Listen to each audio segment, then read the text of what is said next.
Merci beaucoup, très chers téléspectateurs qui suivez nos émissions tournées en direct dans la chaîne du peuple, les gardiens du temple TV. C'est votre humble serviteur, Yabino Fils Moukoko. Nous tournons cette émission ici dans la capitale de la République démocratique du Congo, au cœur de l'Afrique. Les gardiens du temple, l'élève dispense. Aujourd'hui c'est un dimanche.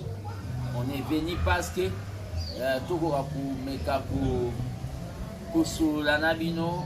parce que bientôt ça va bombarder dans l'autre camp de Kingakati.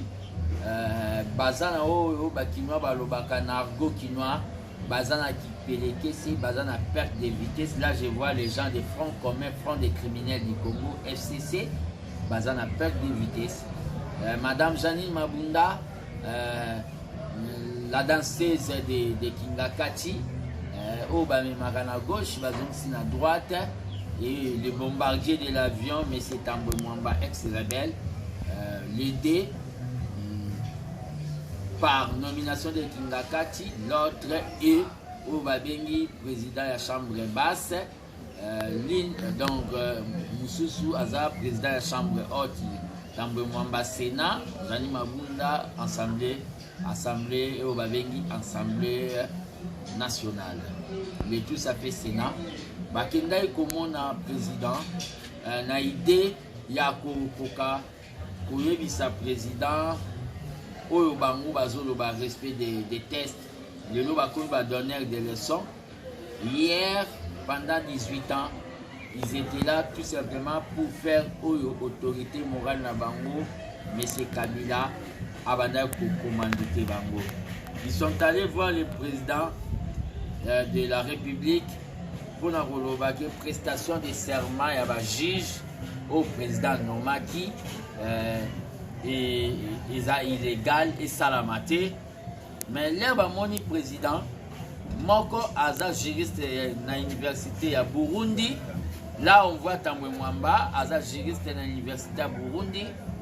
Moussousou Aza juriste na Obabeni, université de Belgique. Madame Jani Mabunda. Ndenge kaka baloba et pas Oyo, l'un des présidents de l'IDPS, Marcel Yao, aloba sans conscience n'est que ruine de l'âme. Baye koloba makamobwe et se considère bangomi balé nan bangomi baye bazo se considère de bangonde baza ba autre institution bazo bo sanke donc Conseil supérieur de la magistrature et les institutions où ils ont représenté le pouvoir judiciaire. Donc, tous les ans, on a trois pouvoirs. Tout le monde 4 pour le journalisme, le journaliste et le Sengaka. On a comme un quatrième pouvoir. Donc, tous les ans, on a le pouvoir exécutif, le gouvernement. Là, on voit le président de la République, les Lukamba et les autres ministres. Tous les ans, on a le pouvoir judiciaire. Là, on voit procureur général, on voit la cour de cassation, on voit tout ce qui est justice. On a le pouvoir judiciaire. Tous en a pouvoir législatif. Là, on voit les deux chambres et parlement na Sénat. Bango babo ça na la justice. Na plan na bango machiavélique d'abord, ba poussagi na nous deux juges, babo ya ko prêter serment ou antomoni le juge Ibulu na Kilomba oyo baboya ko prêter serment pour bloquer le démarrage à l'état des droits. Bapousser baboya ko prêter serment et les deux juges de baboya ko prêter serment et les chiens à boire la caravane passe. Le président de la République venait de nommer juge Moussoussou, il avait nommé juge Moussoussou, oh il faut prêter serment. Mais bango ba telemi ba obi non, juge en président lobby eza illégal. Netikaka bangonde, il faut comme si nulle part dans la loi, dans la constitution Congo, il faut congrès pour le juge va prêter serment. C'est-à-dire, serment, et le président de la République, dans le dernier conseil des ministres, a instruit Naobabengi Ilukamba à organiser. Si Ilukamba a organisé prestation de serment, si Ilukamba n'organise pas prestation de serment, à Rosalao, Babengi pour désobéissance, insubordination pas à Kolongwa. C'est ce que nous souhaitons. C'est-à-dire, Ilukamba. Mais la loi organique Yamakambango et le Minabsonine. Suivant l'article 10 de la loi organique numéro 13/026 du 15 octobre 2013 portant organisation et fonctionnement de la Cour, nulle part est prévu qu'il doit y avoir un congrès. Et que ça, on a parlé du peuple, et que ça, on a parlé de la nation, et que ça, on a parlé de justice. Bon, on a déjà, ils ont 3 places, Oyo et Zolobama. Donc, ils ont parlé du peuple. Ce qui va vous empêcher, ce n'est pas un problème. Le président Salaka, Bayakate, Namouté Mamabe, Nabango, nous, on est en train de travailler. Le problème qu'il a, c'est quoi? En rapport avec cette situation, on est obligé, tant que gardien du temple de la démocratie, Seigneur de la rue, de ne pas dormir, c'est-à-dire nous devons nous mettre debout. Les jours-là, ceux que vous en avez parlé de la nation, ceux que vous en avez parlé du peuple, on a parlé de la justice, nous devons être là avec des banderoles pour soutenir l'état de droit que le président Félix Tshisekedi a démarré quand vous.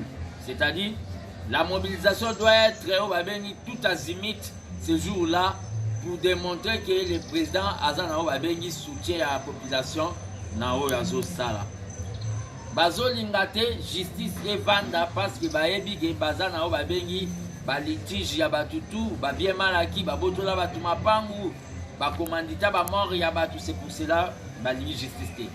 Et la Bible nous enseigne que la justice élève toute une nation.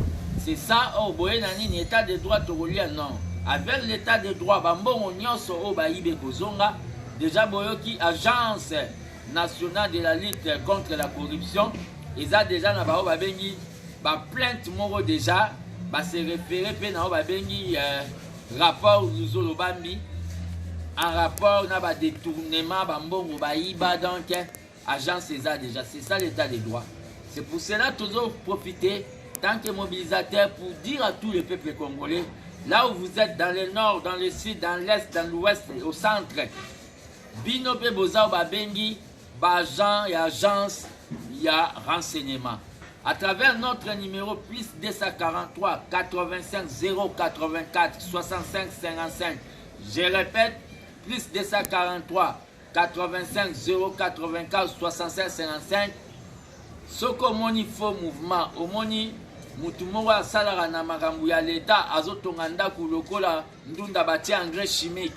Au faux mouvement, au koyeko benga biso na numéro 1 pour informer bateau président ou économie na makambu oyo etali ya lutte contre la corruption oyo ebomeli biso mboka peuple atikali na misère ti lelo peuple adefara lipa soki mama mapaye osenga mbongo peuple Mutakoti abatami na sambeto abiyebisa na zate. C'est l'unique pays au monde. Il y a encore le lokomoko na rentrée judiciaire au Salamaki, levé à immunité na ba membre gouvernement pe na ba député. Toyoki batumsu ba lobby pourquoi ba banda ko traiter ba député na même rang que batutu. Non. Nous sommes venus pour faire une justice égale. Ce n'est pas ceux qui lobby na yoke aux députés, aux salles infraction moboye, bako touché. Loi wana, levé wana et go permettre na batutu bako kakozala o babengi correct batambola na o babengi sembo nde baloba na lingala bako kakosa ba forfaité. Donc nous sommes déjà pour nous lever l'immunité là. Kabila sera sénateur à vie quand on lève l'immunité, à vous a poursuivi dans Bamakamnaï. Donc c'est ça un état de droit, justice égale pour nous tous. Il y a un monde bitumba au tisseré la biso l'instauration d'un état de droit. Tozane Sengolelo ya osa et la bino logo spécial parce que la semaine ici, et vous allez au babengi au pembouambo à boyi au tché. C'est-à-dire, nous devons être mobilisés partout dans le Congo pour suivre les mots d'ordre Oyo et Kopé Sama. Parce que les FCCV tenté, il y a Linga, qu'on contredire la décision du président sur base il y a soi-disant coalition na bango wana. Donc les Roland d'émission partager en gros, c'est une manière de participer à la mobilisation. On est là pour servir toujours les peuples. Donc c'est ça. Nazomone le réseau bansa so rebi kozala correct. Non, kobata manasima qui député sénateur. Voilà, on peut lever l'immunité de quelqu'un soit sali au babengi infraction pour la condamner na au babengi justice.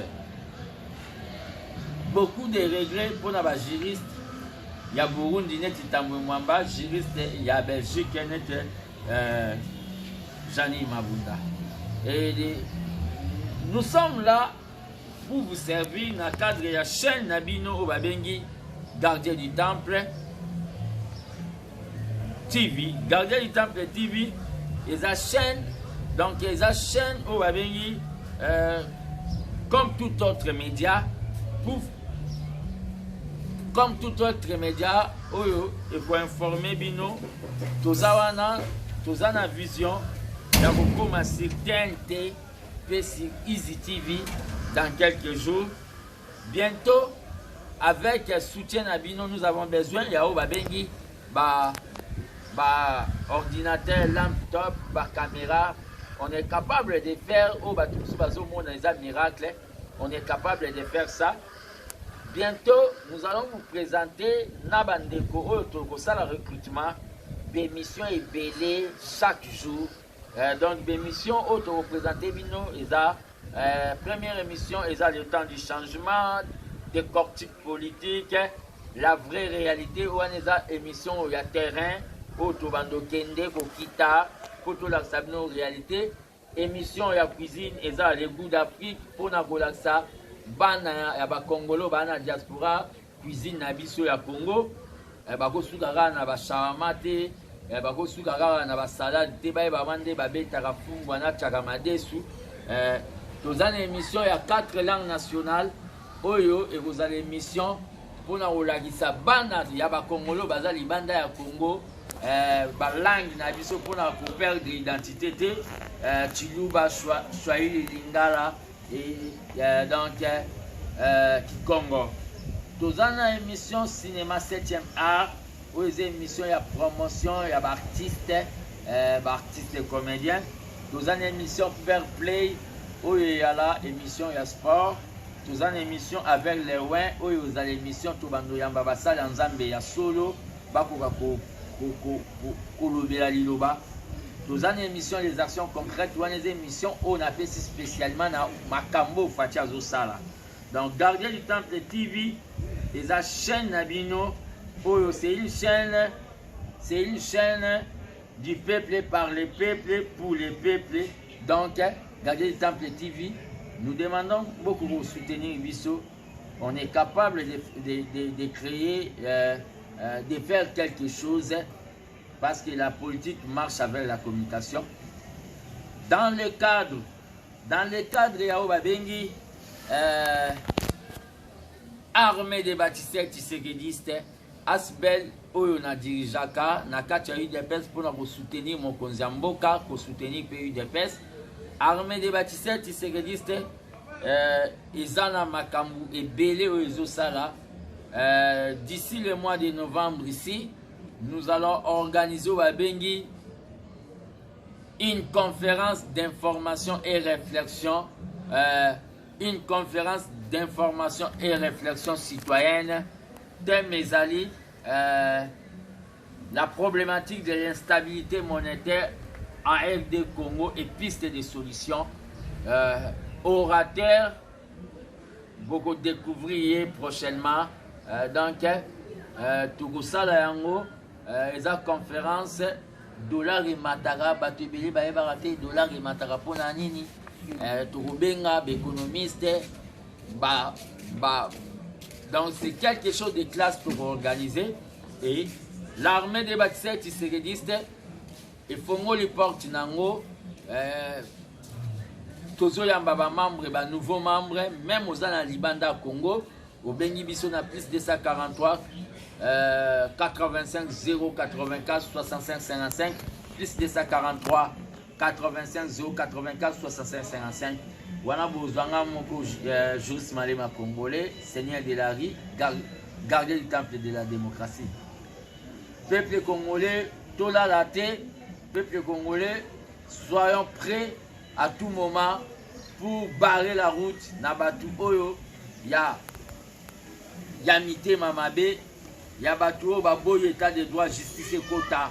Soyons prêts, soyons prêts.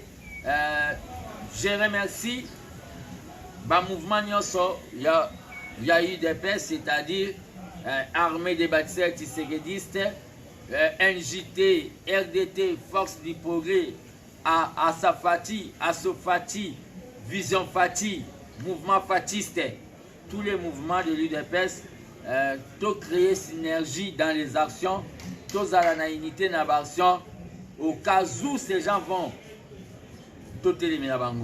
Les FCC continuent à rêver comme vous êtes en train de rêver. Un jour, bossa la théâtre, bokota, bomeka kosimba pouvoir ou babengi ya le peuple d'abord. Soki bokozonga ndaku bokolala pe bokola mukana tongo. Tomonani mbala sima, mbote na mabota na bino. Merci.